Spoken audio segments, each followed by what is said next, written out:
Announcements none. Papers have been laid. Question. Yes, Honourable Leader of the Opposition, your private notice question. Thank you, Madam Speaker. Madam Speaker, I have given notice of the following private notice question addressed to the Honourable Minister of Tourism. Whether in regard to the tourism sector, he will state the A, number of tourists who visited Mauritius since January to May 2025, indicating the strategies envisaged to further promote Mauritius as a tourist destination, and B, purposes of his recent mission to South Africa, indicating the 1, total cost incurred in relation thereto, giving details thereof, and 2, composition of the accompanying delegation and the respective roles and responsibilities of each member thereof. Thank you, Madam Speaker. Thank you. Yes, Honourable Minister. Thank you very much, Madam Speaker. In reply to part A of the question, I'm informed that 500,000 tourists visited Mauritius from January to May 2025. 39,850 of them were from South Africa. The House may wish to note that for the same period in 2034, we've got 500,133 tourists. That is 4,503 less tourists than this year. Likewise, Madam Speaker, for South Africa from January to May last year, we welcomed 36,500 South African tourists. That is 3,350 less than this year. Madam Speaker, through the Honourable Leader of the Opposition did not ask the figure. The figure is still mid-June 2025, yet I feel it is important to inform the House that as at the 15th June 2025, we have registered the total amount of 610,064 tourist arrival as compared to 599,039 for the corresponding period in 2024. This means, Madam Speaker, that as date, we have 11,000 more tourists than last year, so this year is better. Same applies for tourist earning, Madam Speaker. From January to April 2025, we have recorded 22,195,000,000 as compared to 31,384,000,000 for the same period of 2024. I have no doubt that figures for the month of May and June will also be better as compared as last year. Madame Speaker, Madame la Présidente, que ce soit en termes d'arrivées touristiques ou de recettes, il est important de noter que nous sommes grandement en avance comparé à l'année dernière sous l'ancien régime. Les chiffres parlent d'eux-mêmes. Now, coming to the question on strategies, I am a bit surprised, Madam Speaker, that the Leader of the Opposition is now showing interest in strategies to further promote Mauritian destination. During the time that he had been Minister of Tourism, that is from November 2019 to June 2020, when we were also under the pressure of COVID-19, what strategy did he put in place? Yet, zero, madam. He was succeeded afterwards by the great, the one and only, Honourable Stephen Obigadou, who was number 2 in the government. Again, no major strategy for the tourism sector. In fact, Madam Speaker, Honourable Obigadou was only a part-time Minister of Tourism. And we know that Mr. DP did most of the work for him. And we know that. Donald Payan. Honorable Obigadou was, on his part, very busy with the construction of 8,000 housing units under the NSLD project, which is still not completed, Madam Speaker. We can understand the reason behind. Honorable Obigadou has been talking every time about the blueprint for the tourism sector. Yeah, he's no more honorable. Thanks for reminding me. Thank you, my friend. Which was, Honorable Obigadou has been talking about the blueprint for the tourism sector, which was worked out by the World Bank. Same was received in May 2024. Madam Speaker, unfortunately, the blueprint remained in his drawers until we discover it.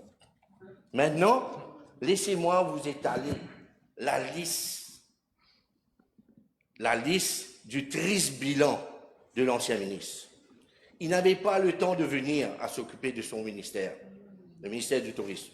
Mais il a néanmoins trouvé le temps, au nom de ce ministère, d'accomplir multiples voyages. Tenez-vous bien, Madame la Présidente, la seule chose qui saute aux yeux durant le mandat de l'ancien ministre, c'est qu'il a voyagé 22 fois pour le ministère du Tourisme. 22 fois. 22 fois.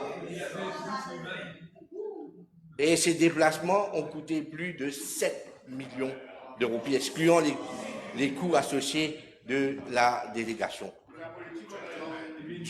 Madam Speaker, due to this lack of vision and action from the predecessor, I have today inherited a tourist sector with the same tourist model which has existed over the 2 decades.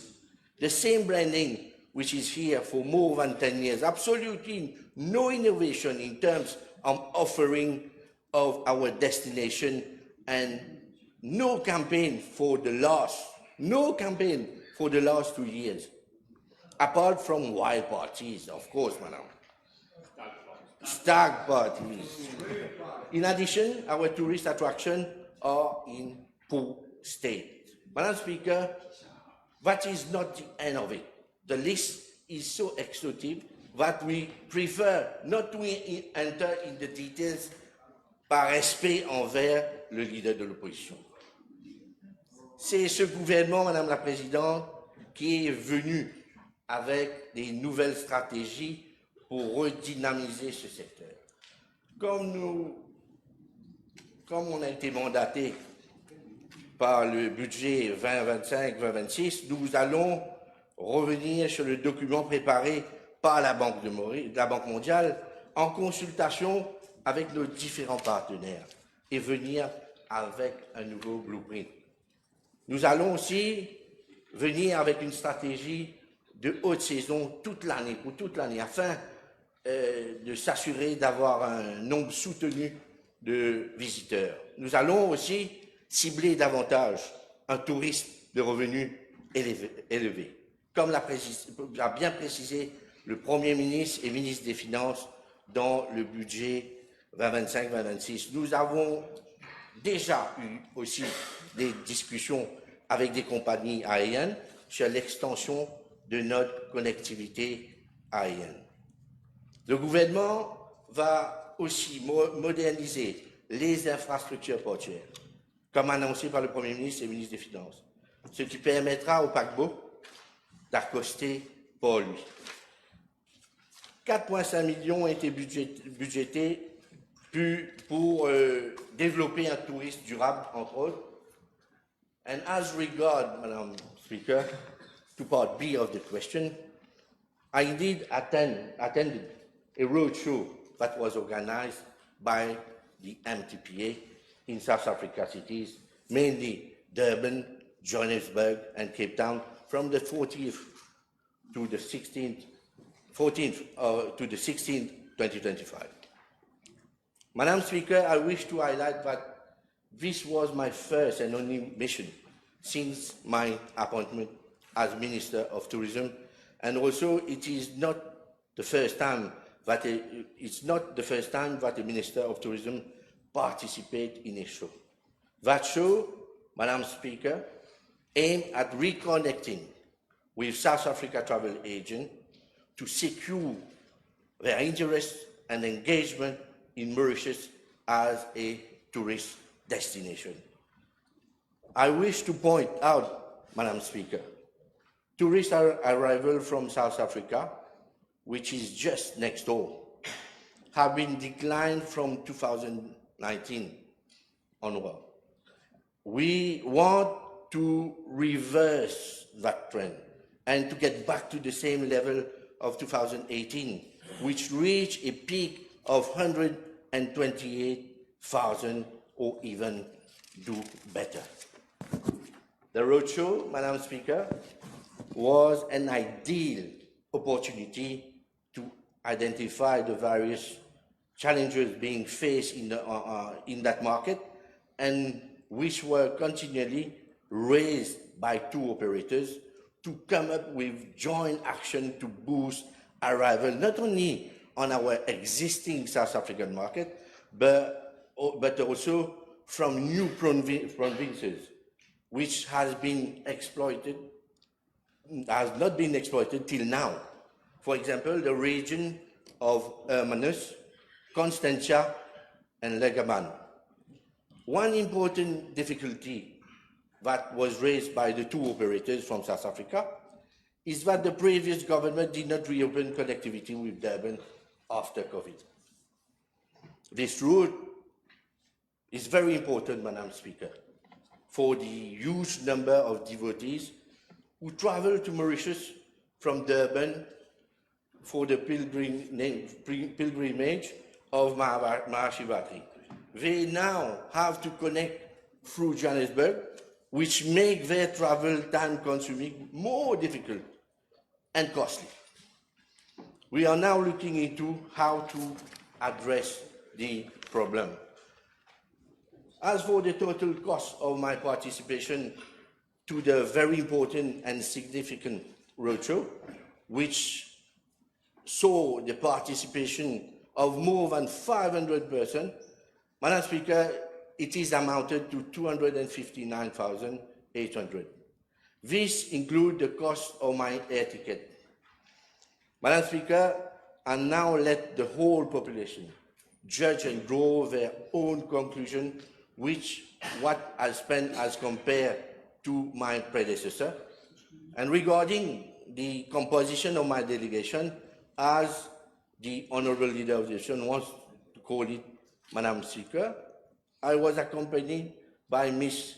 Amita Gregg, who is the desk officer of the South African market of the MTPA. Thank you very much. Thank you, Minister. Yes. Honourable Leader, your first supplementary. Yes, thank you, Madam Speaker. Let me start with the situation prevailing in the world today, the conflict in the Middle East. May I ask the Honourable Minister whether his ministry has made an assessment of the impact on our tourism sector, and if yes, what are the measures that will be put in place to tackle this situation? I must say, Madam Speaker, that we already work on it, and there's a committee that was not far from yesterday, and I must say that we are taking necessary precaution on this issue. You will let us know in due course. Yes.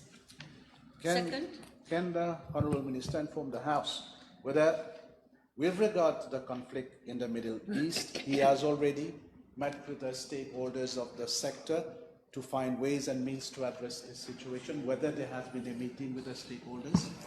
No, we did have a meeting, I must say, with the ambassador, and I must say that it was very fruitful meeting, but we are busy actually looking into it. Yes. Third. Will he meet the stakeholders? In the same vein, Madam Speaker, can he inform the House why his ministry does not form part of the committee chaired by the junior minister responsible for foreign affairs and regional integration with regard to the situation in the Middle East? I've been told that they already had a meeting together with the various ministries. Why doesn't his ministry form part of that committee? But I said my honourable friend always talks to me on the phone, and we are meeting, I must say that we are meeting tomorrow for an urgent meeting. Good. Doesn't he think that he should be forming part of that You've committee asked or him. his ministry? He's replied. Because this is an He important has situation, already Madam replied. It's a question of opinion. Factually, he has replied. May I ask the Honourable Minister to inform the House whether he has regular meetings with representatives of Air Mauritius, and what is the strategy in terms of flights? Sorry, In terms can you of- rephrase? Sorry. In terms Flights. of flights. Yes. Yes. I didn't get your question, sorry. Meeting with Air Mauritius. Of course, Yes. we did have a lot of meeting with Mauritius, and I must say it was very fruitful, and we are working on something that will be coming out maybe tomorrow afternoon. We will be having an answer from both sides. Yeah. Yes. In his reply, the Minister stated that he is envisaging that the whole year will be a peak year. There will be no lean period, but we know that from the month of June to September, tourist arrival decreases in the country. Can the Honourable Minister inform the House the strategies first and the various markets being targeted to cater for the shortfall in the number of tourists during that period? I must say that we're busy working on it, and I must say that the new junior minister, Honourable Sidney Pierre, chaired several meetings on this issue, and definitely you will have some news soon. Yes.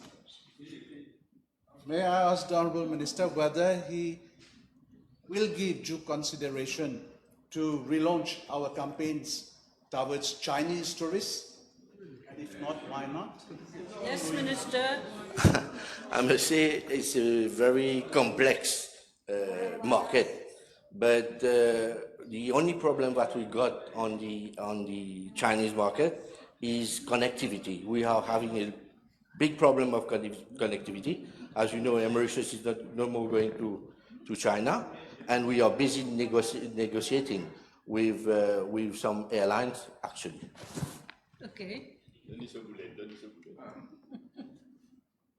Madam Speaker, tourists visiting our island are often encouraged to venture at sea to encounter wildlife such as dolphins and whales.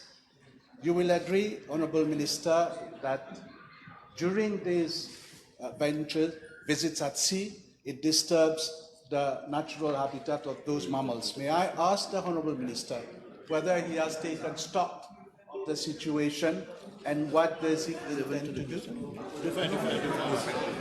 Of course, I must say that we cater a lot for it. We have the Deputy Prime Minister who chaired several meetings with my ministry and other ministries, and we are definitely looking into the matter, and we are very much concerned about the matter. That was not quite. He's taking That was stock not- of everything. Yeah, I just want to say your last question, which is very interesting, doesn't really come from your. I don't see, because your main issue here seems to be strategies and widgets to further promote Mauritius as a tourist destination. But it's very interesting. Okay, next question. Next question. Now, speaking of pleasure crafts, can the Honourable Minister inform the House whether he has received representations from the Federation of Pleasure Craft Operators concerning the mandatory VAT registration for small pleasure craft operators, as mentioned in the actual budget, that is 2025-2026, and whether their request for the removal of sale will be given due consideration by government?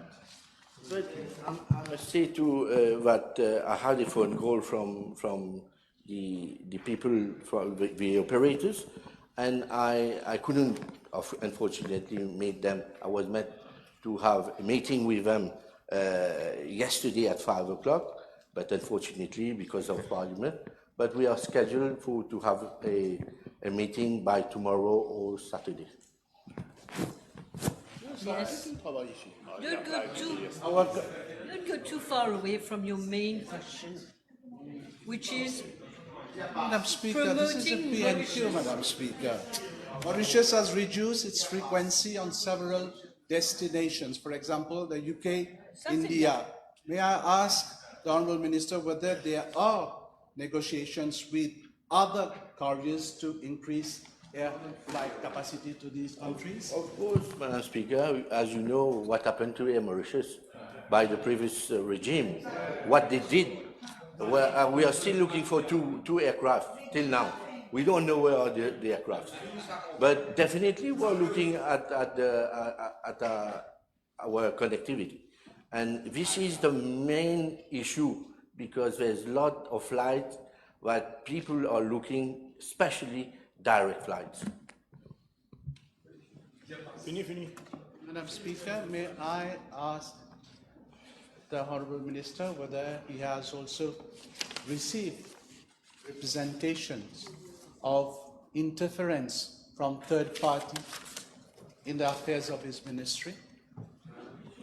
Can you emphasize more about it, please? was not clear. It's not clear. It is clear for him, Madam Speaker. Well,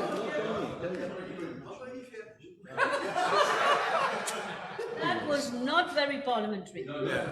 He's the new loudspeaker. If you don't have a question, I have a question on this side. Honourable, there's a question on this side. Do you mind? You haven't finished? Come on. Yes. Thank you, Madam Speaker. May I ask the Honourable Minister whether he's agreeable to collaborate with Rodrigues Regional Assembly to align the Rodrigues tourism strategy with the national strategies while improving the national branding and marketing to position Rodrigues as a green national destination to enhance its socio-economic condition, bearing in mind the coming construction of a new runway at Plenkora Airport as announced by the Honourable Prime Minister during his budget speech. Yes, Minister. Now, of course, I will definitely look into it, but we're waiting for Honourable MP to come back to us. We will be glad to, of course, work together. Madam Speaker, there have been many representations from several stakeholders with regard to the promotion of ecotourism in our country. Can the Honourable Minister inform the House where matters are? Ecotourism, huh? Ecotourism. So I must say that we have several meetings with lots of organizations, and I must say that the things are going very well, and we are having a meeting on Monday, and from there I can let the leader of the opposition know what was said in the meeting. Thank you very much. What was said? The outcome, you mean? The outcome. Not everything that was said, yes. Can I ask the Honourable Minister whether he has regular meetings with the representatives of Air Mauritius, and what is the strategy which is being discussed? No, he hasn't replied. With the representative of Air Mauritius. Well, definitely, where the need arises, I have meeting with them. Yes, definitely. Don't worry. I've already answered about it. C'est bon. Thank you very much, everybody. Okay.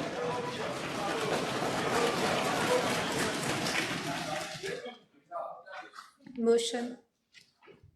Madam Speaker, I beg to move that all the business on today's order paper be exempted from the provisions of paragraph 2 of Standing Order 10. The question is that all the business on today's order paper be exempted from the provisions of paragraph 2 of Standing Order 10. Those in favour say aye. Those against say no. The ayes have it. Statement by Minister. Yes. Madam Speaker, with your permission, I wish to make a statement relating to the publication in the press of alleged increase in the salaries of junior ministers and advisors. Let me first dispel a misunderstanding on allowances to be paid to junior ministers, although this, I must say, was clearly explained to the House yesterday by the Honourable Attorney General. This subject has been widely misinterpreted by the opposition and other quarters. They are arguing that allowances to junior ministers are being raised, while this is clearly not the case. The National Assembly Allowances Act provides for the allowances to be paid to ministers and other members of the National Assembly, including parliamentary private secretary. However, no provision has been made in the schedule of the Act for the payment of allowances to junior ministers. With a view to correct this anomaly, mention was made in the annex of the budget 2025-2026 that amendment would be brought to the National Assembly Allowances Act to cater for the payment of allowances to junior ministers. Now, the House is aware 10 junior ministers have been appointed on office since the 22nd of November 2024. Administrative arrangement has been made for the payment of allowances to junior ministers at the same quantum payable to former parliamentary private secretaries. I wish to reassure the House that junior ministers are not being paid a single cent more than what parliamentary private secretaries used to draw in the past. Madam Speaker, in respect to advisors, I have noted the recent campaign which puts doubt in the minds of the population regarding what has been referred to as substantial increase in their salaries. This is clearly part of a campaign of disinformation and innuendos. I would like to point out that under the MSM regime, there were 4 categories of advisors, namely 1, special advisors, 2, senior advisors, 3, advisors on information matters, and 4, advisors on public relations matters. Government has decided to rationalize the category of advisors with the introduction of a category of senior advisors, technical, between brackets, to cater for specialized fields in, for example, medicine, engineering, otherwise. Otherwise, you have, sorry, I'm not going to make a speech, I forgot. Government does not want, I'll stick to the statement. Government doesn't want to leave it to the discretion of whoever comes to power to decide on his own personal volition, his personal wishes, how much of public money should be spent on people who have been recruited by them. Government is simply being transparent in respect to the different scales of salaries applicable to advisors. Madam Speaker, I should also point out that except in a few cases, very few cases, where advisors are serving on boards, strict instructions have been given not to allow advisors to be members of boards of parastatal bodies or state-owned enterprises. I wish to state, Madam Speaker, that under the former government, they boosted the income of advisors by allowing them to serve on numerous boards. Very often, these advisors were earning revenues from these boards, which was higher than their own salary. Let me give you a couple of examples to illustrate this without naming any names. Yes. One special advisor who was drawing a salary of 163,250 rupees was also appointed as chairperson of Mauritius Revenue Authority, where it was a salary, SBM Bank Holdings Limited, Mauritius Telecom, Multi-Carrier Mauritius Limited, and Metro Express Limited, all drawing salaries. He was also the director of SBM Africa Holdings Limited, again drawing a salary, SBM Kenya Limited, paid in US dollars, Mauritius Duty Free Paradise Company Limited, and Rodrigues Duty Free Paradise Company Limited.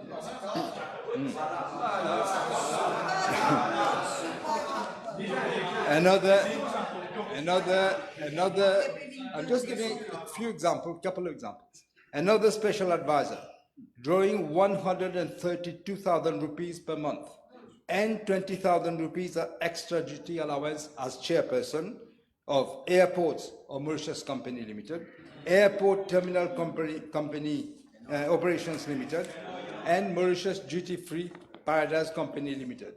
He was also a member of numerous boards and committees, including 9 committees of SBM Holdings Limited, 9, State Insurance Company of Mauritius Limited, SICOM, and 2 of its subcommittees, Air Mauritius Limited, Air Mauritius Holdings Limited, Airmate Limited, and Mauritius Helicopter Limited. A third example, Madam Speaker, another special advisor was drawing a salary of 119,500 rupees. He was also appointed on boards, on the following boards: Gambling Regulatory Authority, Mauritius Duty Free Paradise Company Limited, Rodrigues Duty Free Paradise Limited, Airports of Rodrigues Limited, Airports of Rodrigues Limited, Point Canon Resort Hotel Company Limited, and Metro Express Limited. I could go on and on, Madam Speaker, to refer to others, but it would be far too long. To conclude, Madam Speaker, let me reiterate what I have stated on several occasions in this House. This government will not renege on its pledge to ensure that the principles of good governance and accountability underpin all its action. Thank you, Madam Speaker. Thank you.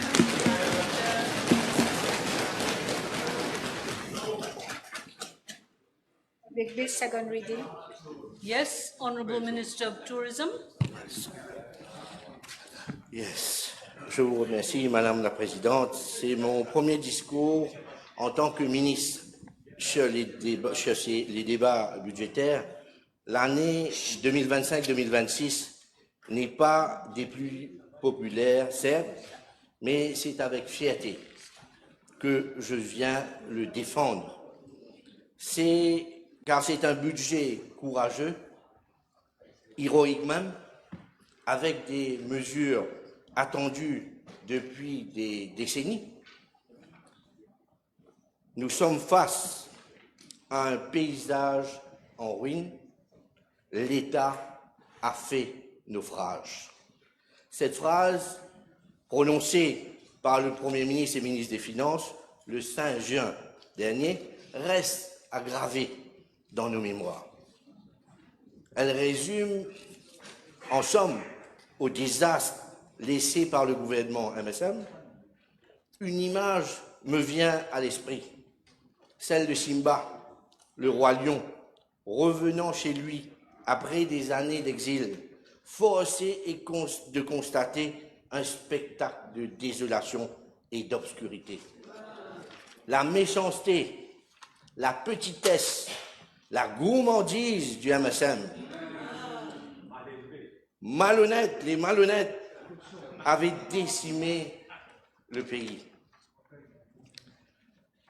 Madame la Présidente, ici, l'honorable docteur Navin Ramgoolam, Premier ministre, a été confronté à un spectacle différent de tout aussi catastrophique. Il y a eu un pays en faillite, des caisses totalement vides et des institutions près de la décomposition. Maurice était KO debout. C'est celui-là même qui voulait offrir à la population une meilleure vie dans les plus brefs délais, a été confronté aux conséquences des frasques de l'ancien régime. Il est évidemment impossible, dans une telle situation, d'appliquer toutes les annonces faites durant la campagne électorale. Quoique le 14e mois a été payé à 90% des employés du public et du privé, le Premier ministre a aussi pris son courage à deux mains pour annoncer la mesure difficile de l'extension de l'âge d'éligibilité à la pension universelle de vieillesse. il a préféré porter cette lourde responsabilité au détriment de sa popularité, mais animé par le seul désir de sauver le pays du naufrage. Le pays avant tout, Madame la Présidente. Cet acte de bravoure mérite d'être salué. S'il fallait une comparaison, je ferai le parallèle avec l'agenda 2010 de l'ancien chancelier Gerhard Schröder. Au début des années 2000, en Allemagne, les finances publiques avaient été plombées par le coût de la réunification, le chômage était élevé, le système de protection sociale était sous pression et la compétitivité du pays était en déclin.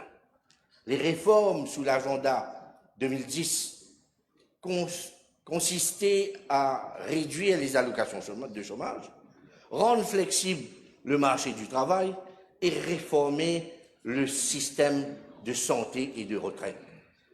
Je dois dire que ces mesures ont provoqué des vagues de protestations massives, mais en tant que bon capitaine, le chancelier Schröder a tenu bon, convaincu que ces réformes étaient indispensables pour assurer la prospérité de son pays.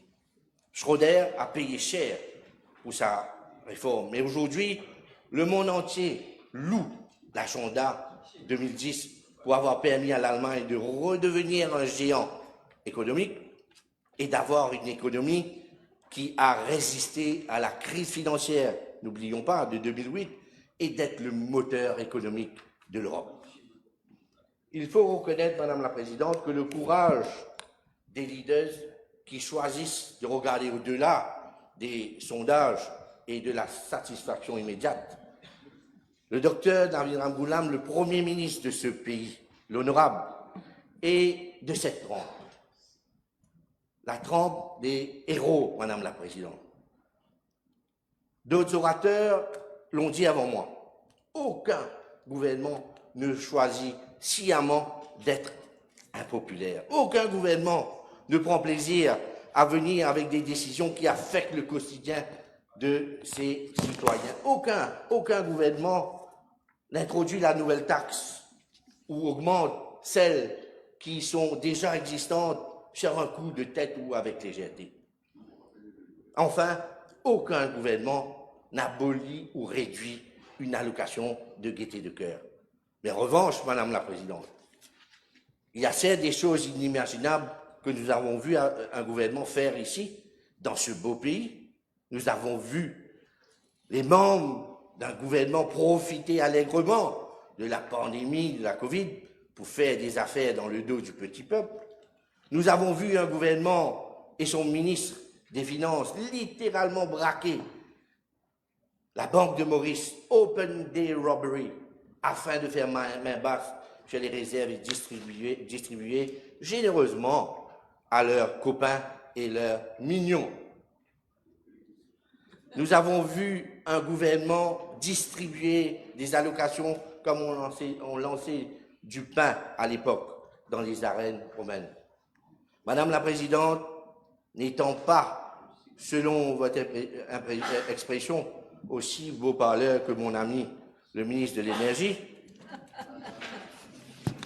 tu te réveilles, je dirais tout simplement que nous avons un gouvernement qui fait exactement l'opposé d'une gestion économique saine.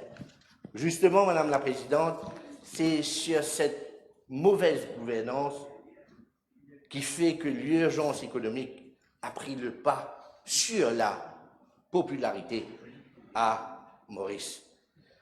C'est cette gestion catastrophique qui a fait que la dette publique a franchi la barre des 90% de notre PIB. C'est un ancien gouvernement irresponsable qui a transformé le déficit budgétaire année après année en un véritable gouffre économique. L'ancien ministre des Finances parlait à la veille des élections d'un pays qui a connu un boom économique en l'espace de 2 ans. Non, vraiment, Madame la Présidente, ce qu'il aurait dû avouer, c'est qu'il y a eu une déflagration. En effet, M. Padehachi, le pays a fait boum. Le pays a fait boum. Il a explosé, Madame la Présidente, sous le régime du MSN. Il a fait boum. D'où la nécessité de ce gouvernement de toucher à certains acquis. Je comprends que la mesure concernant la pension de vieillesse génère l'inquiétude et frustration, mais je sais que des efforts et des sacrifices sont demandés à la population. Et je suis néanmoins convaincu que les Mauriciens ont la maturité nécessaire pour comprendre que ces décisions constituent des investissements à l'avenir. Il y a des moments dans la vie, Madame la Présidente, où le calcul et la cote politique sont superflus, futiles, inutiles parfois. Sans ces quelques mesures austères du budget, il n'y avait plus d'avenir. Laisser la dette s'échapper à tout contrôle équivalent à hypothéquer le futur de nos enfants et de nos petits-enfants. Oui, Madame la Présidente, hypothéquer leur avenir. Quel leader politique responsable peut laisser un tel scénario se produire? En tous les cas, pas ce Premier ministre, pas de ce côté de la Chambre, pas nous, contrairement à Pravin Jagnat et ses cronies. Ils ne se sont jamais, Madame la Présidente, souciés de l'avenir. Ils ne pensaient qu'à leur poche et à leur protéger. Voilà quelques exemples, Madame la Présidente, et le Premier ministre l'a souligné mardi, une manne de 3,5 milliards a été octroyée sur un plateau au groupe Nandan Gopi. C'est autant de coups de poignard dans le dos du petit peuple. Et ce n'est pas tout, Madame la Présidente. Ce n'est pas tout. Le montant de fourniture de produits pétroliers, Mercantile Maritime Group, concerne un montant de 30 milliards de roupies. 30 milliards de roupies, Madame la Présidente, qui a empoché combien? Bientôt la réponse. Et comparé aux deux autres gros dossiers, et j'ai même pas envie de revenir là-dessus, tellement ils en ont parlé, les 45 millions de la MRC, presse analytique, 79 millions, Monopiravir, 78 millions. Puisqu'on parle de chiffres, laissez-moi évoquer les dépenses et les gadgets de la MTPA d'avant, je précise, au profit du groupe Maradiva qui a changé de nom récemment. À se demander pourquoi. Madame la Présidente, mes collègues députés de ce côté-ci de la Chambre avaient raffolé les détails sur les White Parties, les Coco Girl Parties, les Pinocchio Pool, donc Parties, ainsi que la Royal Ascot Party, le Cash Nopolo, regardez la quantité que je vous ai énumérée, l'affaire des cartes de crédit. Mais Madame la Présidente, je vous annonce que deux autres dossiers sont allés rejoindre la pile sur la table des enquêteurs de la Financial Crime Commission. L'un concerne des contrats d'un montant de 144 millions alloués par la MTPA à ses campagnes de relance après la Covid. Le manque de transparence dans l'attribution de ces contrats ont été déjà sévèrement critiqués par l'ancien bureau de l'audit. Le second dossier concerne les contrats d'un montant de 78,9 millions pour la période de 2022 à 2024 pour la construction des stands destinés à des foires internationales en Europe. Et là, c'est une firme française qui avait obtenu ces contrats, mais encore une fois, les procédures n'avaient jamais été suivies. Je me vois forcé de rappeler ces abus, Madame la Présidente, mais tout ceci est heureusement chose du passé, Madame la Présidente, parce que je répète encore une fois que je ne vais jamais tolérer aucune magouille au sein du ministère du Tourisme. D'ailleurs, depuis mon arrivée, je ne cesse de me battre avec ceux qui sont un petit groupe, qui a flirté avec le MSM pendant 10 ans et qui ne réalisent pas que les good old days et le bronzage au soleil sont terminés. Et il a fallu nettoyer. Mais il reste tout de même des murs lézardés à réparer. Madame la Présidente, vous avez dû lire ou voir dans la presse que du 1er janvier au 15 juin 2025, notre pays a accueilli un total de 610 064 visiteurs et contre 599 039 dans la même période de l'année dernière. Cela représente 11 025 touristes de plus, et je répète 11 025 touristes de plus. Madame la Présidente, nous avons eu un mois d'avril historique, avec 119 850 visiteurs contre 103 955 pour le mois correspondant de l'année dernière. Nous avons aussi eu un mois de mai record, avec 110 671 touristes. Et Madame la Présidente, la première quinzaine de juin a été magnifique, avec 48 212 visiteurs. Grâce à cette performance, notre destination a pu se rattraper et la baisse accumulée durant ces 3 derniers mois de l'année 2025 et même s'accorder une marge non négligeable.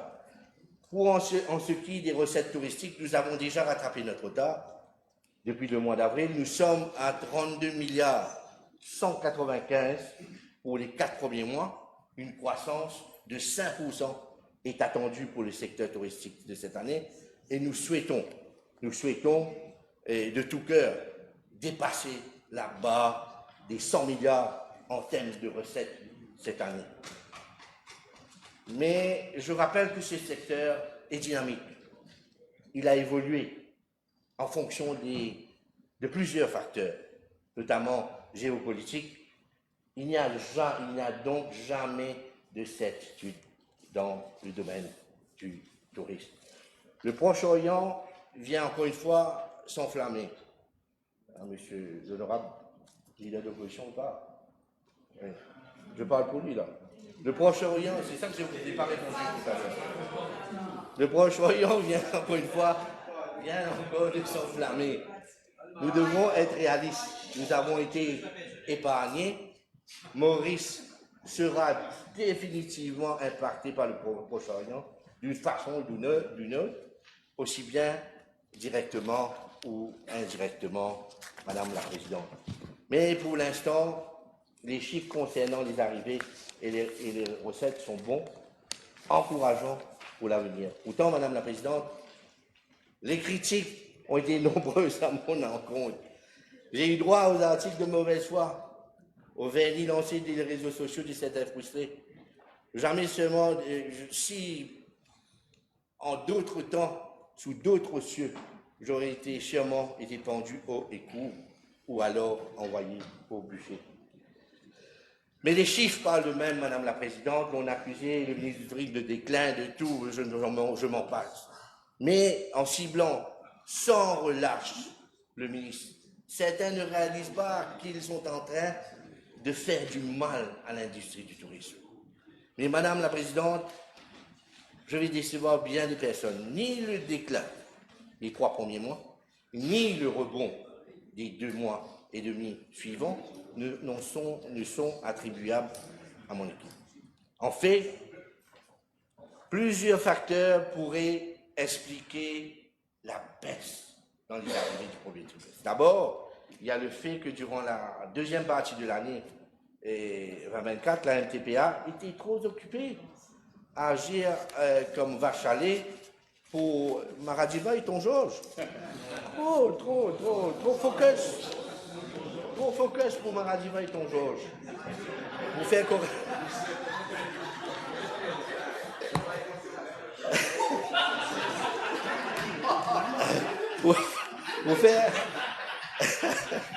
pour faire... je me reprends, madame. Pour faire correctement la promotion de Maurice. Ensuite, il y a le climat. Le climat, madame la présidente. Le pays a reçu 531 mm de pluie en janvier 2023, 573 mm en janvier 2024, contre 293 mm en 2022. Il est fort probable que les inondations, couplées de la mauvaise gestion des inondations par l'ancien régime, l'ancien gouvernement, avec des scènes de voitures emportées dans les eaux, aient poussé un certain nombre de visiteurs à opter pour une période plus calme. C'est d'ailleurs ce qui explique le nombre record d'avril 2025. Il est vrai que la fête de Pâques a été évoquée comme l'une des raisons, mais elle n'est pas la seule. En 2019 et 2023, où la Pâques était aussi célébrée en avril, le nombre d'arrivées avait augmenté, mais la hausse n'était en rien comparable à celle de 2025. Il y a aussi le fait que le navire Aida Blue va venir à Maurice en octobre au lieu de janvier de cette année. À ces facteurs, j'ajouterai un autre, c'est le péché capital commis par le régime Jagnac de suspendre les réseaux sociaux du 31 octobre au 2 novembre, soit 48 heures au total. Combien de touristes ont opté pour une destination autre que Maurice en prenant connaissance dans les médias ou dans les réseaux sociaux à la dérive totalitaire de l'ancien régime du MSM. Madame la Présidente, la coïncidence veut que le jeudi 5 juin, le jour du budget statistique Mauritius, publiait le nombre d'arrivées pour le mois de mai, montrant que nous avons rattrapé notre retard au niveau du tourisme. Quelques heures plus tard, le Premier ministre annonçait la nouvelle stratégie qui devrait privilégier un tourisme de qualité et de forte valeur ajoutée au lieu de dépendre de la quantité des recettes brutes. C'est une idée à laquelle j'adhère totalement, Madame la Présidente. Heureusement que le Premier ministre a fait cette annonce lorsque les chiffres sont passés au vert, sinon il m'aurait accusé de trouver des prétextes. Le budget 2025-2026 nous enjoint à venir avec un plan directeur pour repenser à l'avenir du tourisme, à la lumière des défis et des opportunités.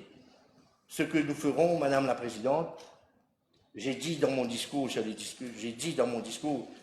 discours programme qu'il y avait une nécessité impérieuse de développer et de valoriser le tourisme intérieur, le tourisme culturel, le tourisme patrimonial. Et le budget 2025-2026 vient confirmer tout cela. Permettez-moi, Madame la Présidente, de vous dire que le travail a déjà démarré. Mes officiers travaillent actuellement sur un projet de circuit historique et patrimonial dans la région du Sud-Est. Notre vision est de faire des musées à ciel ouvert et nous allons aussi créer des itinéraires qui mènent nos visiteurs au-delà des plages, vers le cœur authentique de notre nation. Et cette année, 5 villages de l'île, soit Souillac, Grande-Rivière Sud-Est, Bellombe, Chamarel ou Trobiche, vont soumettre une demande pour obtenir le titre de meilleur village touristique. Je rappelle que Grand-B et Roche-Noire l'ont obtenu lors de l'édition 2024. C'est la première fois qu'un tel nombre de villages participent à cette initiative de l'ONU du tourisme. Nous travaillons aussi sur un projet de la réhabilitation de la citadelle.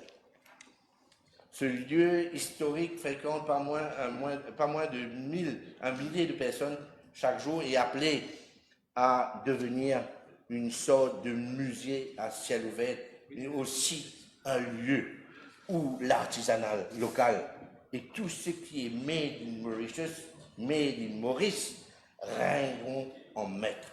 Nous travaillons aussi sur un projet de village culinaire. La cuisine mauricienne, évidemment, cuisine de notre île représente une fenêtre ouverte sur une histoire riche et complexe. Et nos grands-mères, nos dadis, nos kalas sont des véritables cordons bleus.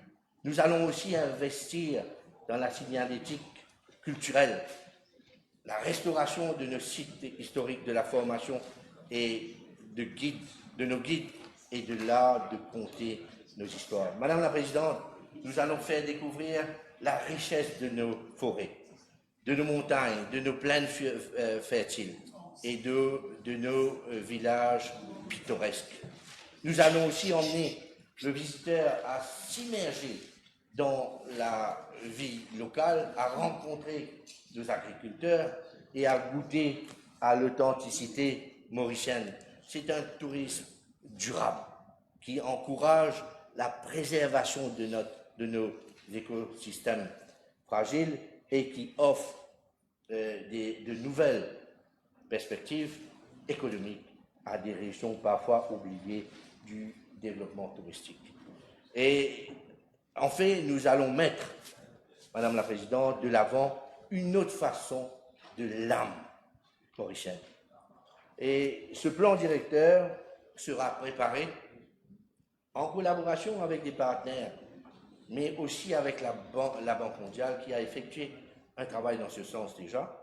Mais son rapport n'avait jamais été publié, comme je l'ai dit avant, dans la PNQ, par mon prédécesseur, pour des raisons connues à lui-même, à lui seul. Madame la Présidente, un plan de restructuration est en cours à la tourisme. Et je dois dire, depuis l'arrivée du directeur, je dois dire qu'il a fait un travail extraordinaire en l'espace d'un mois et je vois que les résultats arrivent. Le budget 2025-2026 nous enjoint d'adresser l'impact du tourisme sur l'environnement et de relever les défis de durabilité de l'industrie afin d'assurer une croissance touristique respectueuse de l'environnement.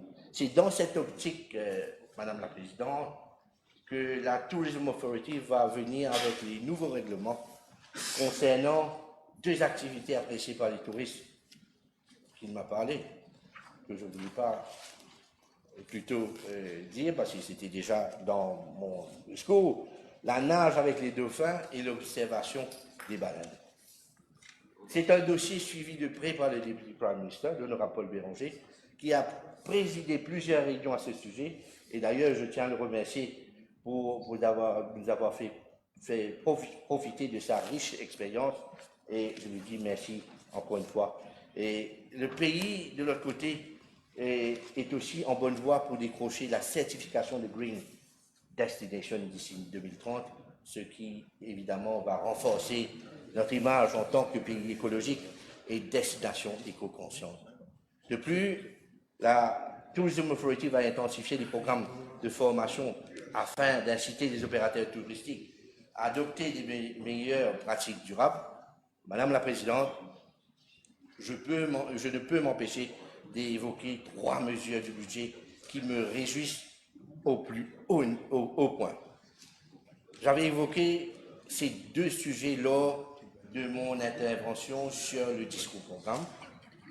Je suis heureux que le Premier ministre et ministre des Finances ait alloué 6 millions de roupies dans le budget pour l'implémentation du système Identification Automatic AIS sur tous nos bateaux de plaisance. J'insiste, Madame la Présidente, que l'urgence de renforcer notre contrôle sur les mouvements de bateaux est les plus pressante que jamais pour combattre le trafic de drogue. L'autre mesure concerne l'introduction de portiques électroniques e-gates, le système de reconnaissance Iris Recognition System, qui va mettre un terme définitif aux longues attentes à l'aéroport et aux procédures administratives lourdes à l'immigration. Enfin, la troisième concerne le revamping qu'on attend avec impatience de la Mauritius, de la MTPA, Mauritius Tourism Promotion Authority. Nous y travaillons actuellement déjà, ainsi pour améliorer l'image de marque de l'île Maurice. Je suis heureux que le budget évoque le problème de connectivité locale, de connectivité aérienne, pardon. C'est un élément essentiel pour le secteur. Nous avons déjà eu plusieurs sessions de travail aussi avec le ministre des Affaires étrangères, avec l'honorable Richard Duval, avec le junior ministre aussi, et Rajen Rassingen, et évidemment, nous sommes en contact permanent avec le PMO. J'ai entendu un honorable membre évoquer la mesure obligeant tout opérateur commercial de bateaux de plaisance à s'enregistrer, mais je pense qu'il faudra revoir et repasser réellement et qu'il manque d'arguments et d'où le fait qu'il n'a fait que passer dessus. En revanche, je parlerai de la tourism fee de 3 € par personne par nuit, excluant les enfants de 12 ans, dans l'objectif suprême de contribuer au développement du tourisme durable et au soutien des infrastructures. Certains diront que ces frais agiront comme obstacle à l'arrivée des touristes, mais à cela je réplique, Madame la Présidente, que cette mesure existe dans plusieurs pays déjà et que le montant le plus élevé, par exemple à Bali, la taxe est de 10 $, alors qu'aux Seychelles, elle va jusqu'à 8 $. Même les Maldives ont une taxe pour les touristes. Comme l'a si bien souligné le ministre délégué Sidney Pierre, Maurice est l'un des derniers pays à introduire cette taxe. C'est une taxe qui va garantir que les bénéfices de ce secteur contribuent au développement à long terme et aux objectifs de durabilité du pays, c'est-à-dire la préservation de l'environnement et le maintien des infrastructures essentielles. Madame la Présidente, je soulignerai aussi que cette mesure va nous forcer à formaliser le secteur informel. C'est un dossier urgent, d'autant plus que le plan directeur doit permettre à la création d'opportunités pour le plus grand nombre possible de nos citoyens. Madame la Présidente, le budget 2025-2026 nous enjoint aussi de nous pencher sur le problème et le manque aigu de main-d'œuvre dans le secteur. Comme l'avait si bien dit Richard Duval à l'époque, il nous faut tout miser sur la formation, car le tourisme, disait, requiert des compétences qui visent l'authenticité et la versatilité. Nous n'avons pas d'autre choix, Madame la Présidente, que d'attirer plus de jeunes vers le secteur, et pour cela, il faut d'abord des cours de qualité, ainsi que l'introduction des mesures initiatives au niveau des salaires. Il nous faut encourager les institutions existantes, comme l'école hôtelière Richard Duval, à participer à leur formation. Donc, il est primordial, Madame la Présidente, de récupérer ces jeunes qui ne sont pas très portés sur l'académique et leur offrir des opportunités de formation dans le secteur de l'hôtellerie et de l'hospitalité. Madame la Présidente, c'est le sourire et l'accueil légendaire du Mauricien qui sont à la base du succès de notre tourisme. Nous voulons que ce secteur soit synonyme d'espoir pour les familles mauriciennes, comme ce fut le cas dans le passé. Sur ce plan, nous avons presque finalisé un plan concernant le fonctionnement de l'école hôtelière Richard Duval. Nous allons aussi établir des partenariats, outre celui de l'école hôtelière de Lausanne, que nous sommes déjà en contact, et avec d'autres établissements internationaux de renom. Madame la Présidente, mon ministère a déjà eu des consultations sur ce sujet avec le secteur privé, et vu le contexte dans lequel nous nous trouvons, nous allons devoir gérer la dotation des 900 millions de roupies judicieusement. Nous sommes convaincus qu'à cette même période de l'année prochaine, nous parlerons de progrès accomplis avec des mesures visant à redresser notre économie. Et pour conclure, Madame la Présidente, je souhaite évoquer un mot qui ont exprimé un mot à ceux qui ont exprimé leur mécontentement sur les radios et les réseaux sociaux. Ce mot est liberté, Madame la Présidente. Ils doivent se rappeler qu'ils ont de nouveau la liberté de s'exprimer eux-mêmes et leurs proches. Et leurs proches ne vont jamais être inquiétés encore par la Special Striking Team, la SST. Certains semblent avoir oublié que pour des critiques moins acerbes, ils ont été victimes d'actes d'arrestation arbitraires ou de planting moins inclus. Certains semblent avoir oublié. Mais pas plus tard que samedi dernier, il y a eu 2 manifestations contre la réforme de la pension. Ceux qui étaient dans la rue devraient se demander si elle aurait eu la même liberté sous le règne de Jocelyn. D'ailleurs, le Premier ministre, l'ancien Premier ministre, semble avoir tout d'un coup redécouvert les vertus de la manifestation. Subitement, l'ancien Premier ministre. Il lui manquait, Madame la Présidente, que de reprendre le fameux slogan BLD.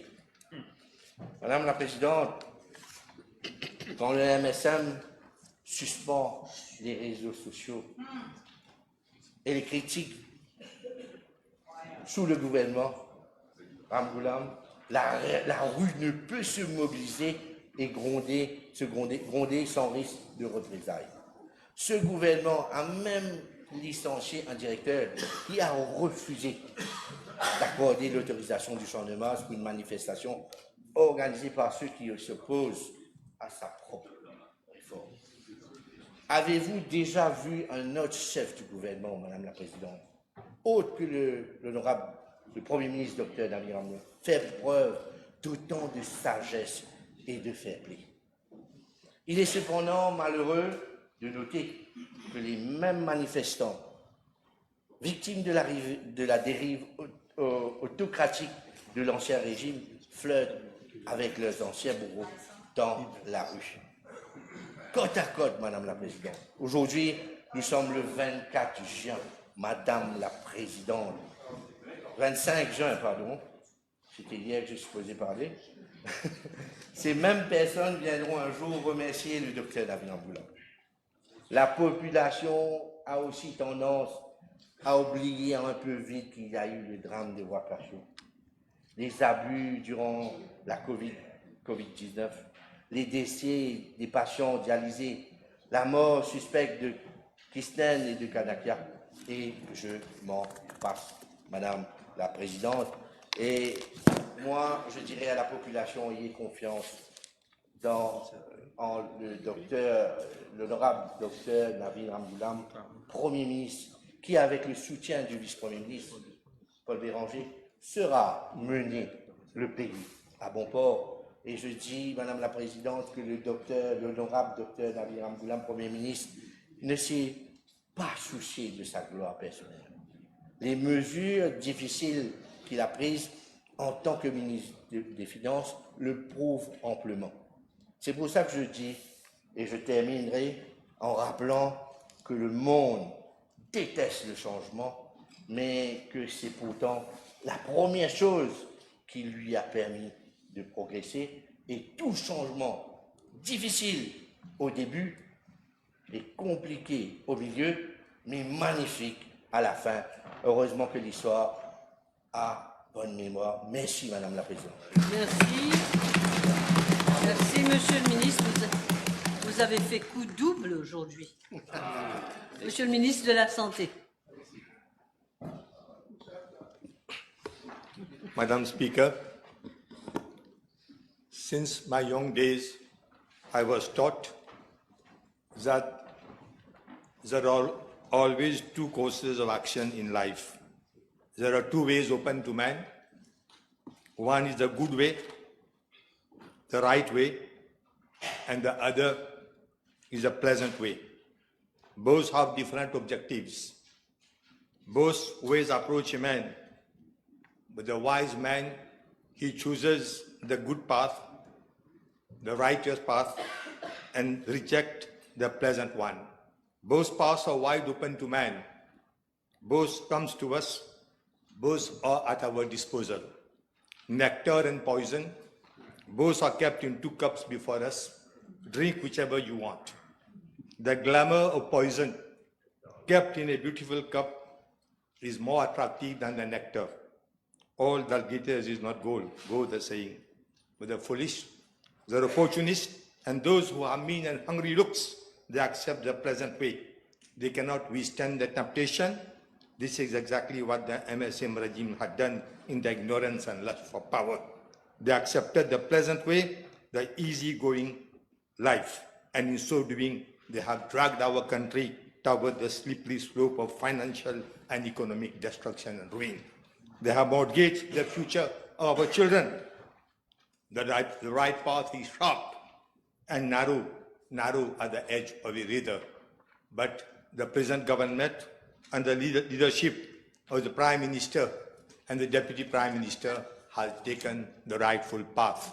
It may seem bitter, but we know the future will be bright. Tomorrow's harvest depends upon today's plowing and sowing.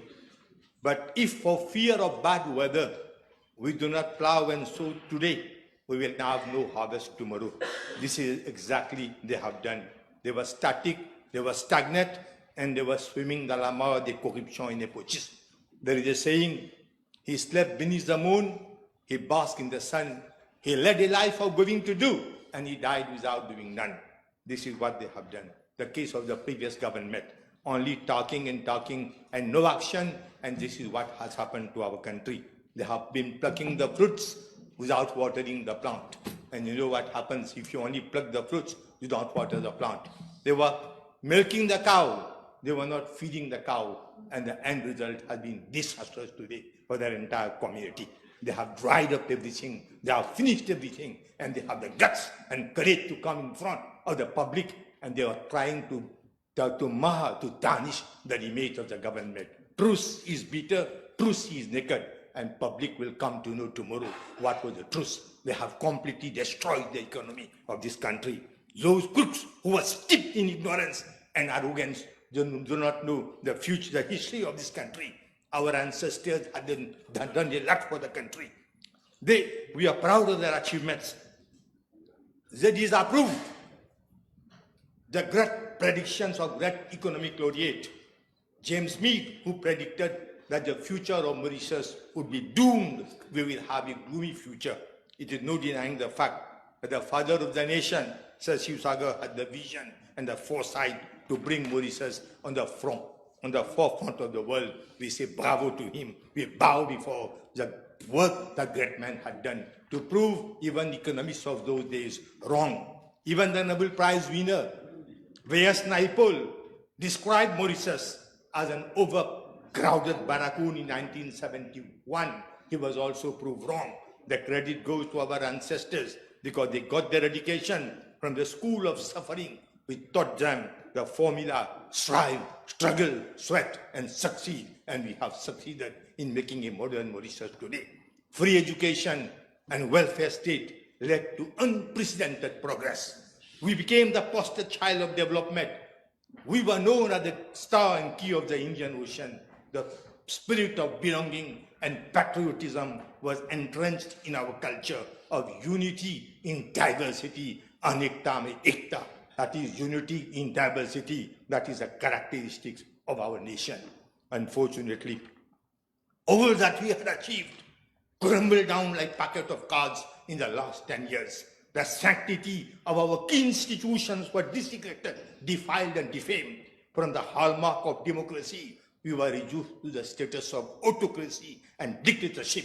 They even dared to desecrate and sully the sacred lake of Ganga Talab, where the Prime Minister of this country had poured the Ganga Jal into it.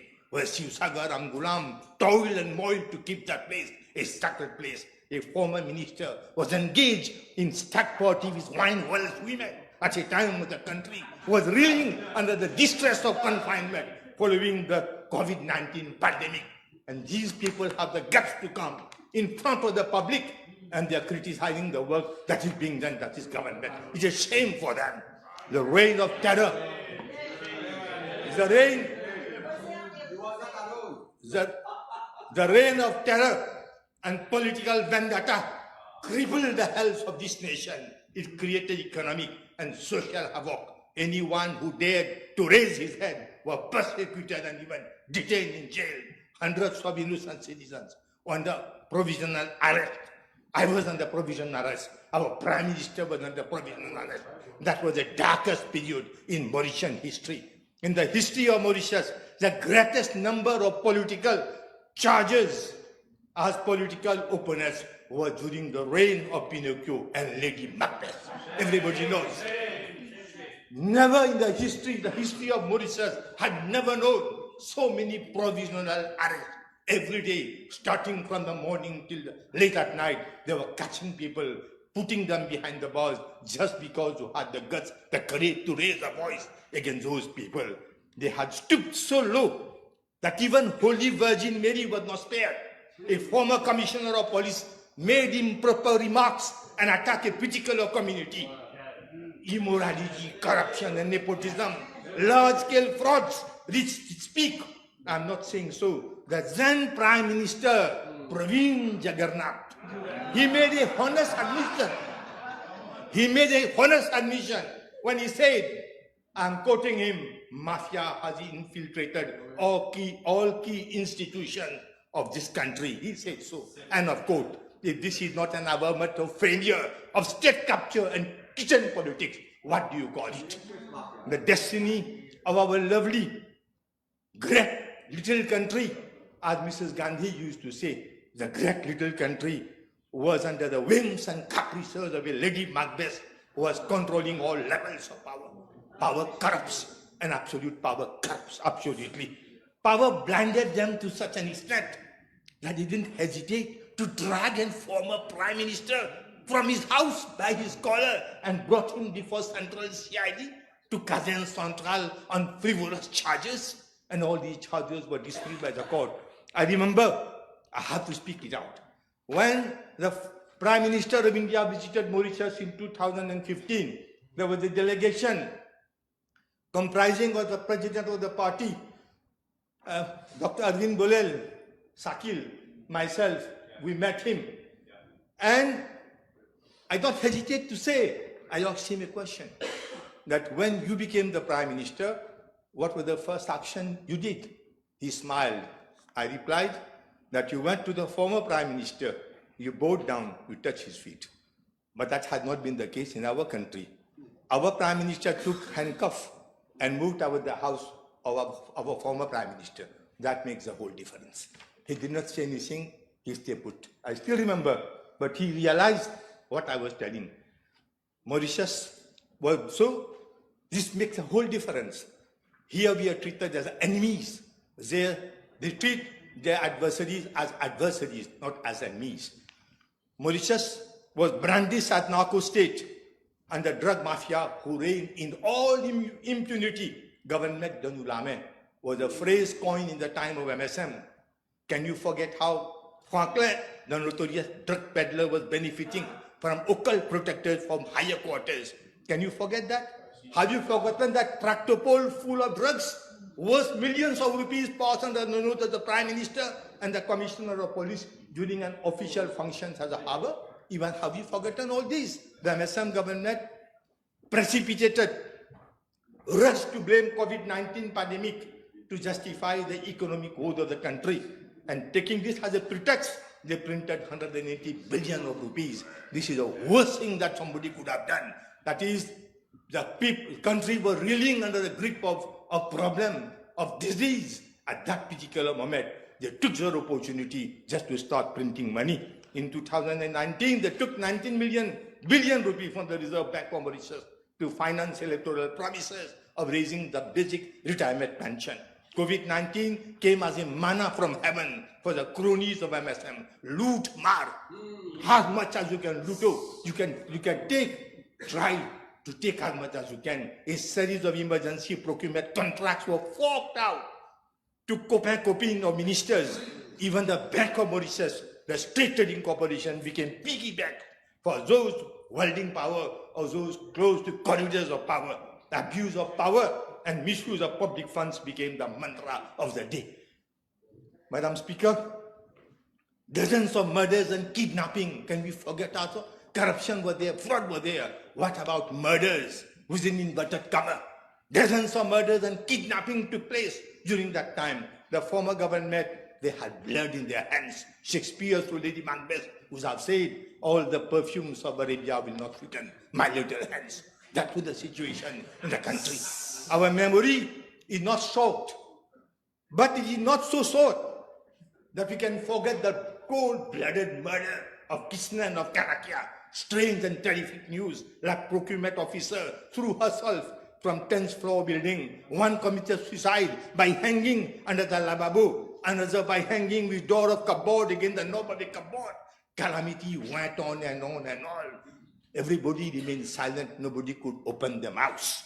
Under the pretext of bailing out enterprises and tourism industry, billions were siphoned off by the MIC. Magajiva benefited more than $1 million of rupees of taxpayers' money, and today they come billions, and today they come and they will tell you our government is not doing the right thing. Notorious political agents benefited billions of rupees for setting up even private clinics. They did not even respect our disease, our old, those people who are dying, those people who are not well. At one point in time, private clinics were mushrooming in the country. It was so tempting that even one ex-vice prime minister and minister of health also wanted running off the license to start a clinic, because that is the best way to make money, best way to print money.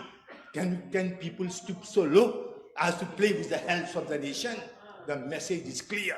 Downgrade the public hospital that they have done in this country so that promote their business will flourish. At one given point in time, all the private clinics were full and the public hospitals were empty. This is what they have done to loot our people. Over 10 billion rupees were loaned to big conglomerates. Even land granted for cultural centers were grabbed forcibly to give them back to blue-eyed boys. The case of Royal Green that benefited over 3 billion rupees in another flagrant example of loot mar. That was not enough. That was not enough. They cast their evil eye on the state land at Anslare, where devotees meet for spiritual festivals. Even that, they eyed that land. And had it not been for the support of the movement led by our friends of the North, even that you would have lost. It's a shame. It's a shame. Naked day robbery. And these people dare to come and speak about philosophy to us. They will go on the streets and they will try to open slogan against our government. BIE was dismantled, everybody knows. Taxpayers had to pay for it, 25 billions. I remember that time the minister, Rossi Badin, openly declared not a single rupee of taxpayers would be utilized, but 25 billion rupees. They grabbed in their search for vengeance. What about Bitamax? And they had to pay 6 billion. Patel and Engineering over 2 billion rupees. It appears we have forgotten the Safe City and Heritage City, over even billions of rupees was siphoned off. In the system of trial and error, this is how they have looted our country. They bled our country white, as if our country caught jaundice. Mauritius came on its knees. It was suffocating and taking its last breath. That reminds me of a great Indian writer, Haire Manushaki Madurat, oh, the desire of man, how baseless can be your standing. Madam Speaker, what to speak of the common man? They had no respect even for the poor, the helpless, the sick and the diseased elders. Have we forgotten the fate of our elders? Those dialysis patients, they were treated worse than animals. They were confined, cabin, kept in segregated place, left to die without even the basic necessities of life. Among them we had those who had no eyesight, those who were really sick. 5 patients were visually impaired. Total number of deaths from Suyak Dialysis Center was 12. It's known. It's such an insult for our people, our elders, and we know how we treat our elders in our houses. This is heartbreaking, unacceptable. They had undergone unimaginable suffering in isolation and neglect. They were parents and loved ones whose dignity and right to human care should have been protected. Madam Speaker, really speaking, they were left to die.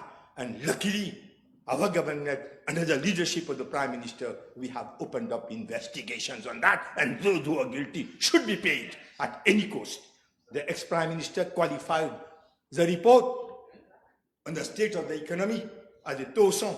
Maybe in his days, he used to coerce public officers to produce such type of torsion. Suffice it to tell him that the actual report had been prepared by public officers who are now free to breathe.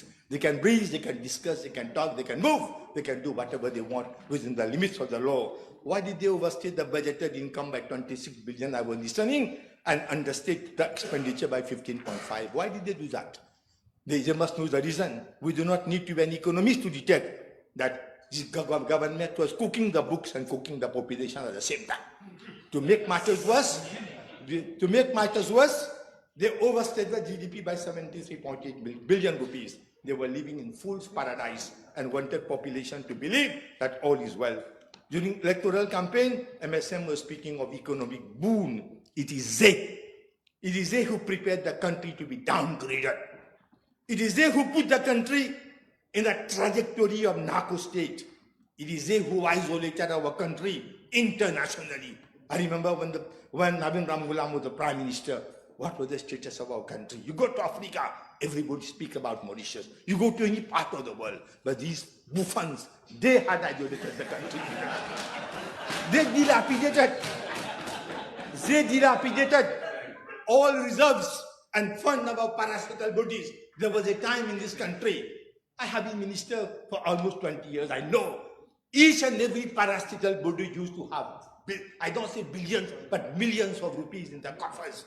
You start with State Trading Corporation. I was the minister for 5 years there. Take any department, CB or anyone, but now they have looted all. All reserves have been looted from the parastatal bodies. They took 180 billion rupees from the Bank of Mauritius. They made MIC a cavern of Alibaba Finance, a mafia, to pilferage at the expense of hard-working taxpayers. Who sold the 2 aircrafts at throwaway price? Everybody knows. But nobody speaks about it. Who printed notes that led to disastrous consequences? Who depreciated our rupee? Who destroyed our purchasing power? They are responsible for the skyrocketing inflation. They increased the public debt from 238 to over 600 billion rupees. This amount is accounted one. There's more than that. In my ministry, we are owing 2.2 billion rupees. If they were so good, they were so capable, they would have left so many debt everywhere. I will come on my ministry. I have not got it now. Why did they consciously crush the economy of this nation? There's a very interesting anecdote in one of our epics. In one of our epics, there's a very interesting anecdote.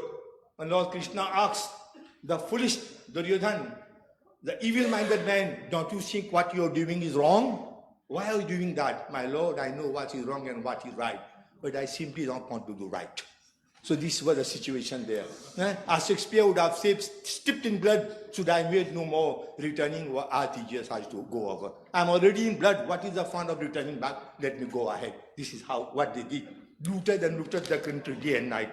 History will recall, Madam Speaker, history will recall the Herculean task of the Prime Minister and the Deputy Prime Minister, who without hesitation presented a budget to save our children, to save our generation.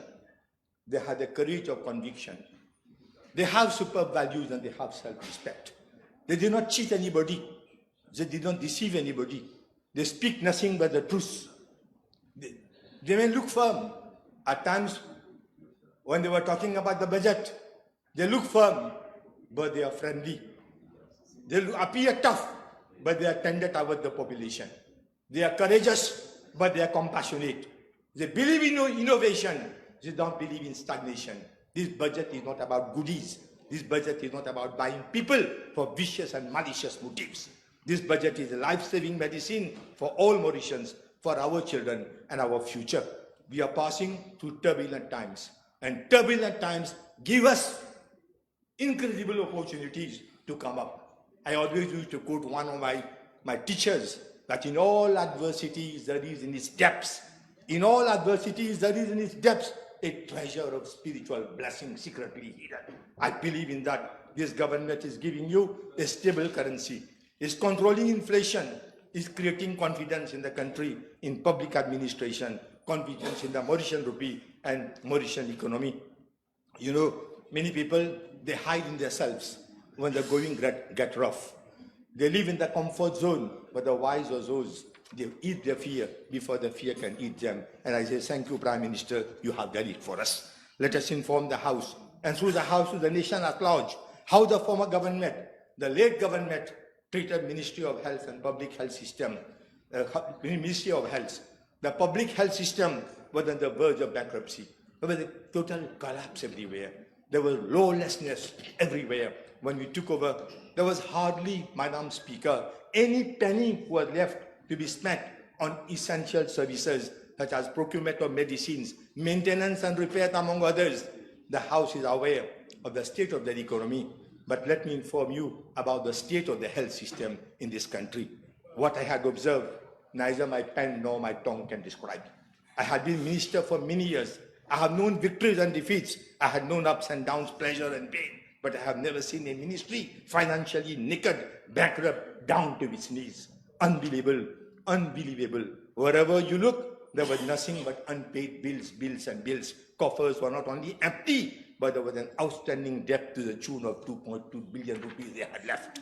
Now, MSM is claiming from housetop that they left a flourishing economy. I heard that Buffon, that Minister Sabat, that the economy was booming.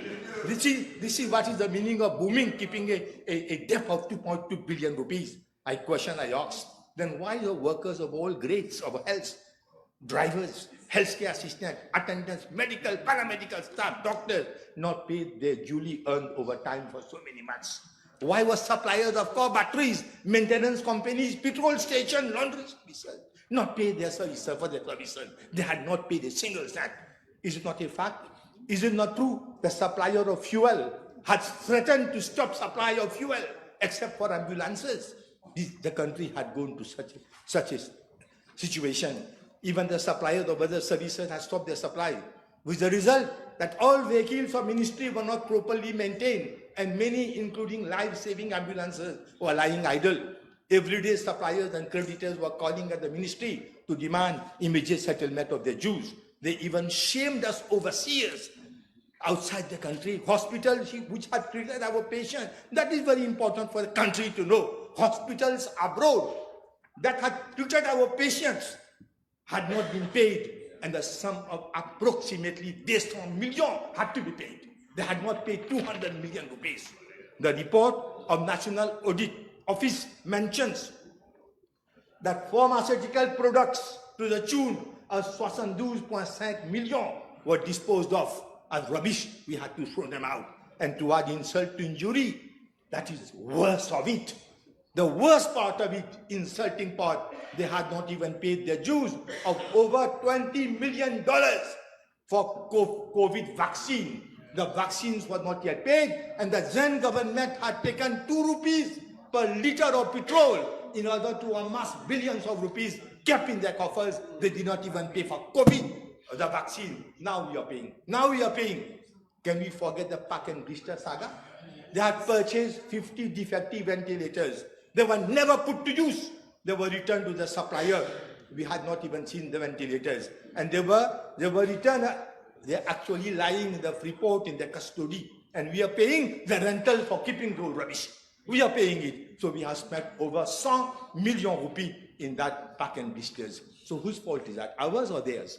Their fault. And now they are trying to put it on us that we are not ruling the country. We have to accept that they constructed oversized, poorly planned, empty infrastructures at great cost. And you know the reason why they have done that. There have been no human resource planning for many years.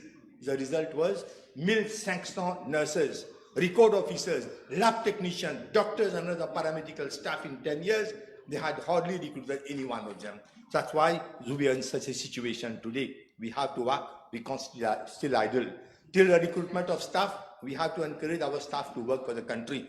I'll fail my duty if I don't share with the House the evaluation carried out independently by World Health Organization. That is very, very bad. Regarding the health sector strategic plan that they had for 2020 to 2024. This was launched in August 2020.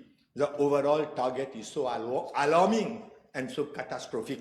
According to the health sector strategic plan, the life expectancy should have reached 75.5 years in 2024. It is still 73.9. It is a failure, a flop. Infant mortality was targeted to reach 10 out of 1,000 in 2024. We are stuck at 14.3, the same.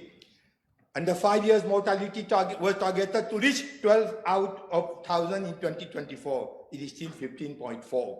Maternal mortality ratio targeted to reach 0.35, 2024. It is still high. HIV/AIDS cases was supposed to become zero in 2024. We have 549 registered cases today. It means wherever they have laid their hands has been a complete fiasco. The mortality rate of 5%.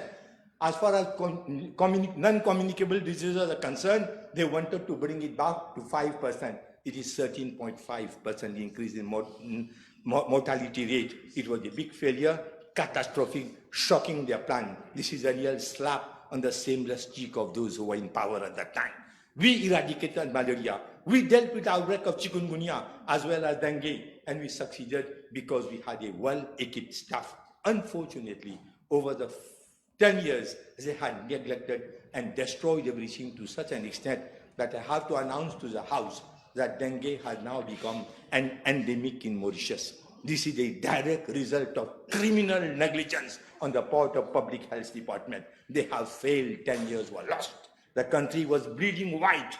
Luckily, when all hopes were shattered, the electorate booted them out of power. If they had not done that, the predictions of Meade and V.S. Naipaul could have become true. When the country was at its lowest ebb, the Prime Minister and the Deputy Prime Minister came unitedly to save the nation. The country needed a savior. The country needed a selfless and dedicated being. Both put their differences apart and rushed to rescue the nation that was reeling under the grip of dictators and mafias. I take this opportunity to congratulate the Prime Minister for the budget that he has presented. He has chosen the good path rather than the pleasant path. It is in such a situation that the capacity of leadership quality of a person is judged. A party without a leader is just like a field without water supply. A party without a leader is just like electric wire without power supply. It is just like a class without teacher. That's why the opposition today is leaderless. We have on our side two leaders. Allow me, Madam Speaker, to go to the landmark measures announced for my budget now. There is a provision in my budget for the creation of the post of an ombudsman, and that will be of great news for those my friends who keep on shouting at me. Now I know the work is done. All the complaints will be dealt by the ombudsman. Any case of alleged case of negligence will be dealt by him. The ombudsman will be the voice of the public. He will protect the rights of the patients. By him? No, we don't have the name. It's ombudsman. That ombudsperson. I'm sorry, ombudsperson. He will ensure independent and impartial oversight.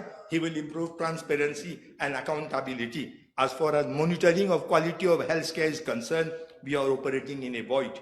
In order to address this unacceptable gap, a National Health Quality Commission is being created that will ensure standardization of care through enforcement of national and clinical standards and protocol.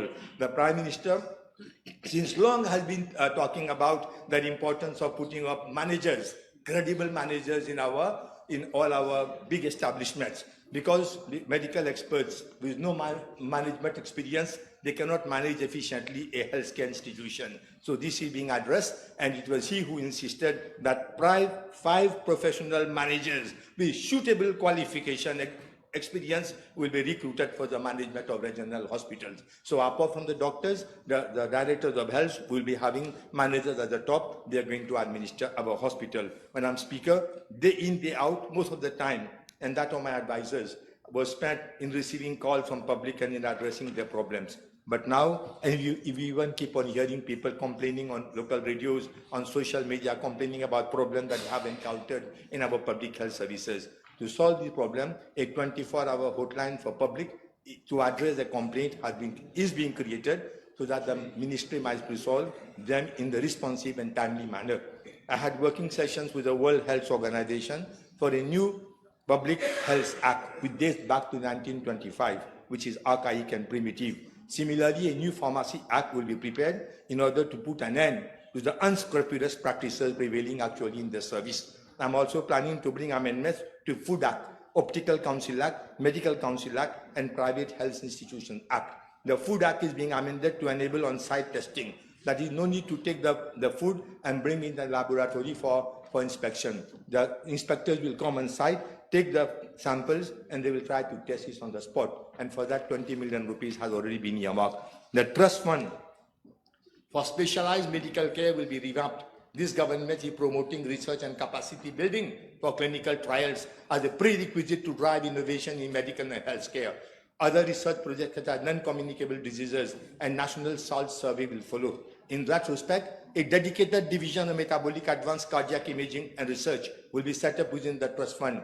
Funds have already been secured through Professor Derek Yalon and Walker from the University College of London through the intervention of the Prime Minister to kickstart a major research project regarding remote ischemic preconditioning in patients suffering from myocardial infarctions. Advanced metabolic and hormonal testing platform will be rolled out to detect hidden risk factors for non-communicable diseases well before symptoms emerge and need to persistent treatment. Similarly, diabetes path to remission program will be launched in a phased manner. Our biggest public health problem in Mauritius is diabetes. Nearly 20% of the population are victims of diabetes, and another 20% of pre-diabetic patients. In this very house, there must be over 1/3 of our friends may be suffering from diabetes, they may not be knowing it. So we are launching a new program called the Path to Remission Program, that is PTR. We are taking it very seriously. All the sacrifices of Professor Owens had gone to the drains because of the carelessness of the then government. I assure the House, with the help of international experts, we will meet the challenge. Madam Speaker, we cannot close our eyes on vector-borne diseases like chikungunya and dengue. The former government was so indecent that they had completely given up the vector biology infrastructure. I'm pleased to announce that with the collaboration of senior advisors of my ministry, we are setting up a full-fledged department of vector biology at Sir Sivsagar Ramgoolam National Hospital. Activities will start soon. A sum of 24 million rupees has been allocated for that project. I'm pleased to announce that e-health project will shortly be a reality, and that is starting from the east. Proper health records and long queues will become a thing of the past. We believe in investing in people, not only in buildings. That too, building constructed without the proper planning, and worse, without the collaboration of Ministry of National Infrastructure and ESD. Provisions are made in our budget for 1,000 nurses over the next 2 years, 50 trained midwives, 50 medical health officers, 30 specialists. Budget for training capacity also has been increased. Madam Speaker, you will be probably shocked to learn that over the past 10 years, electrical system and water reticulation system of Sir Sivsagar National Hospital has been neglected to such an extent by the outgoing government that patients are not provided adequate hot water for their showers.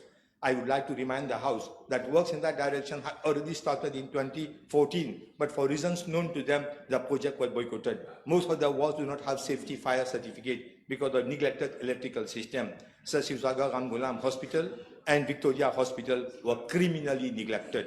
A capital budget of 1.8 billion has been allocated to my ministry to support the modernization of the health infrastructure. Allow me, Madam, to give an update regarding other infrastructural works. We will be opening new eye hospital in days to come. We have corrected all deficiencies in the building. The renal transplant unit at Jawaharlal Nehru Hospital, sponsored by the Government of India, is nearing completion. At the same time, I would like to inform the House that kidney transplant is being performed by top surgeons of India in our country. The PET scan, the SPECT scan, DEXA scan at the National Cancer Center was lying idle for almost years. They are being commissioned and will be fully functional in days to come. That is the great achievement. I have to be honest and inform the House that I am not satisfied with the care that was being provided to cancer patients till now. When we speak on cancer, it should be prevention, prevention, and prevention. A major awareness campaign has been launched to sensitize population regarding health lifestyles and early detection of non-communicable diseases in general and cancer in particular. I'm pleased to announce to the House that the mortality rate for cervical cancer has dropped by 40% as a result of national screening program. In high-risk patients for breast cancer, there will be a program for screening by mammography. We are currently in negotiation with India to get an expert in cancer to lead the Cancer National Center. Much emphasis will be laid on early detection and cancer. Madam Speaker, a memorandum of understanding on cooperation in the field of Ayurvedic medicine was signed between Government of Mauritius and India. Such a center would make Mauritius a hub in the region in the field of Ayurvedic medicine. We are finalizing arrangement for that center to be a reality in the near future. Across the world, accident and emergency departments are manned by trained specialists in accident and emergency. Actually, we have 30 doctors trained in accident and emergency medicine, but they are not being utilized properly. The system is being restructured. Accident and emergency department will be led by qualified emergency physician. This will lead to faster triage and higher efficiency in patient flow. This will also lead to advanced standardized care for trauma, strokes, and cardiac arrest. This will also lead to improved survival rates through timely specialized intervention as demonstrated internationally. In Mauritius, we do not have support in terms of interventional bronchoscopy for a number of patients who have certain types of pulmonary diseases. Because of the conditions, they cannot be sent abroad. In that respect, I had discussion with Professor Fayan, President of the Société de Pneumologie de l'Océan Indien et la Fédération de l'Académie de Médecine de France for support for setting up interventional bronchoscopy services in Mauritius. They have agreed to provide us with necessary equipment and training for these services to be set up. A memorandum of understanding is being finalized. Madam Speaker, every hospital will have patient facilitation desk to streamline patient appointment, was allocation follow-up to assist with inquiries. A new family communication system will help doctors and nurses to provide regular updates to relatives, including daily medical progress, proactive outreach during prolonged admission or critical care, support for those unable to visit due to work or distance. This service will strengthen trust between hospitals and communities. Budget also provides for establishment of 5 regional diabetic centers to provide under one roof specialist consultation and education, multidisciplinary care, diabetes specialist nurse support, nutrition education, food care, renal screening, psychological support, and support for practice of regular exercise. An international advisory committee on diabetes and cardiovascular disease is being set up to bring global best practices into Mauritian medical health care, to provide clinical trials and precision in medicine efforts, to support our expanding diabetes centers through membership and training. Budget includes a new ophthalmology, cardiac surgery, that we are starting in fact soon. The neurosurgery department will be open in the months to come. We are also negotiating with some surgeons from India. Hospital services will include cataract surgery, cardiac bypass, valve replacement that will greatly reduce national and regional waiting times. Actually, we are conducting 5 cardiac surgery daily, but that number will be doubled in the, let's say, months to come. Madam Speaker, presently there is only 1 stroke unit for the whole population at Victoria Hospital. Stroke units reduce mortality of patients by suffering from cerebrovascular accident by up to 20%. This budget provides for the establishment of 1 stroke unit in each regional hospital. We have been provided finance for that work. We have been repeatedly talking about an aging population. Till now, there is a total absence of geriatric healthcare services in our regional hospital. Again, on the instructions of the Prime Minister, we have decided to set up in all hospitals 1 geriatric ward so that our old ones will be taken care of properly. With regard to substance abuse and harm reduction and HIV/AIDS, my ministry will work in close collaboration with National Agency for Drug Control. Patients living with HIV deserve the same freedom of choice as any other citizen managing a chronic illness, and retroviral treatment will be made available both in public and private sectors. The transition to 1 pill regime will represent a significant step forward in improving care being provided to HIV/AIDS.